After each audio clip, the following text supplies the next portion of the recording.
Okay. So far we've seen the basics of developing a decision tree and printing the decision tree and figuring out the confusion matrix and so on. So now let's look at how actually we will use in a regular setup. So what we're going to do is to first generate the deepest tree, the maximal tree. So you keep branching and branching and branching with no limit. Okay, and then we're going to back up, which is called pruning. Right. So we generate the maximal tree and then get back to a size that is best for us. So to generate the deepest tree, let's call it deeper dot ct, right? Uh, Classification tree, and that is we'll use R part personal loan tilde dot for all other variables, right? And then use data equal to train dot df method equal to class. So up to that, if you leave it at that, you'll get the default tree. But we want the maximal tree, and for that, what we need to do is specify a couple of things. One is called CP. So that's the penalty for uh, expanding to the next level. So when you say CP is equal to 0, then there is no penalty, so you keep expanding, expanding, expanding, expanding. Right? CP can be 1 to 0 to 1. So it it really looks at the reduction in impurity when you go down. So if your reduction in impurity that you seek is 0, then you don't care. You just keep branching and branching. If you say equal to 1, then you want all the impurities gone, so which means you're not going to branch at all. So any value, close to 0, you're going to get a larger and larger tree. So that's one thing.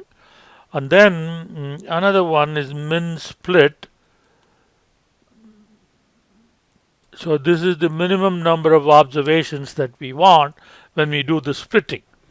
So when you say minimum split is equal to 1, that again means that even if you have just one observation, you're going to split.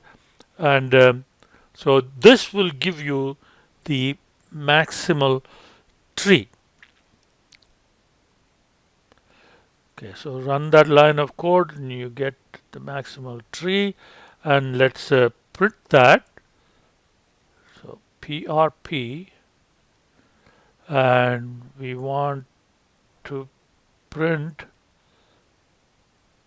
deeper CT, right? So now you see here you have all the nodes. Okay, you've branched out to the maximum extent. All right. Now let's see.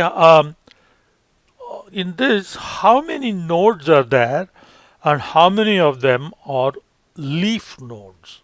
Okay. So if you want to check that out, then what you can do is let's go to the deeper.ct, and you see there is a item in the list called frame and then the variable. So the variable is the variable used in a split. All right. So if you look at that variable, click this, and then so you get this, and press enter. Okay. So you see that you have 89, 90 something nodes are there, and when you have a name of a predictor for a node, then that is the predictor used in the split. And if you have leaf as the name for the variable, so that means we are not splitting from that node. That's a leaf node. Okay, so this is what we're going to use to count how many nodes are there and how many of them are tree. How many of them are leaf nodes, right? So if you look at deeper CT frame and var, okay, so you get that same thing that we just saw. Okay, so now if you say I want the length of that, length of that, okay, then you get 93.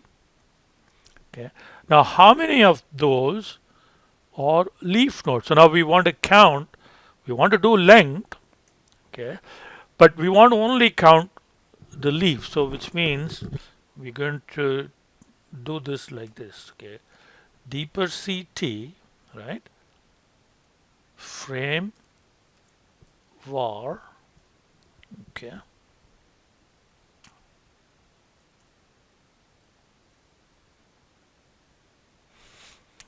now so that's the data object that we want to look at, and in that data object, okay, so we want to look at those variables deeper CT frame var, okay, is that equal to leaf? So you're now going to you're going to now take each row of this data frame, okay, and then you're going to take the each data value and see whether it is leaf.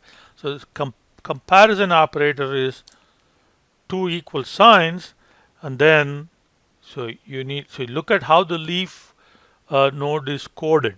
So less than sign leaf and then greater than sign. So if you did that, so two equal signs and then leaf with less than and greater than sign. Now if you run that code, you see that all the leaves are listed. Now you want to count the length of that.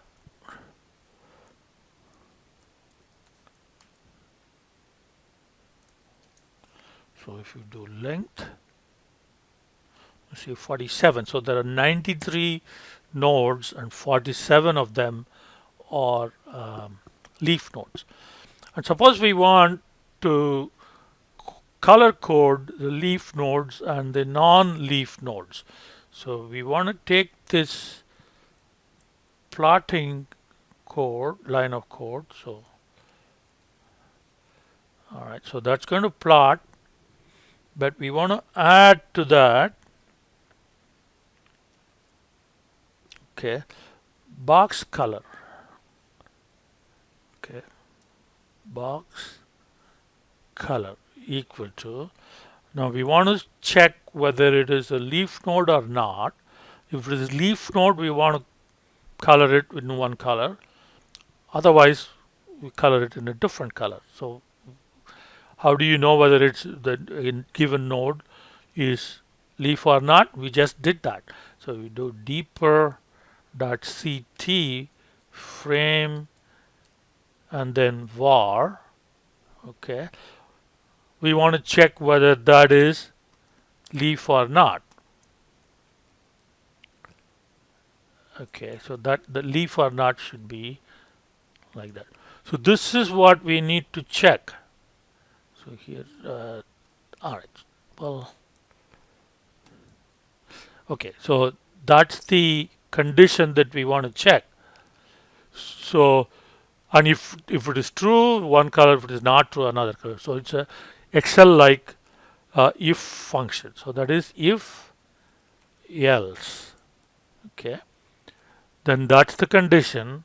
If the condition is true, let's say we want it to be red. Otherwise, say we want the, to be blue. Close parenthesis, right?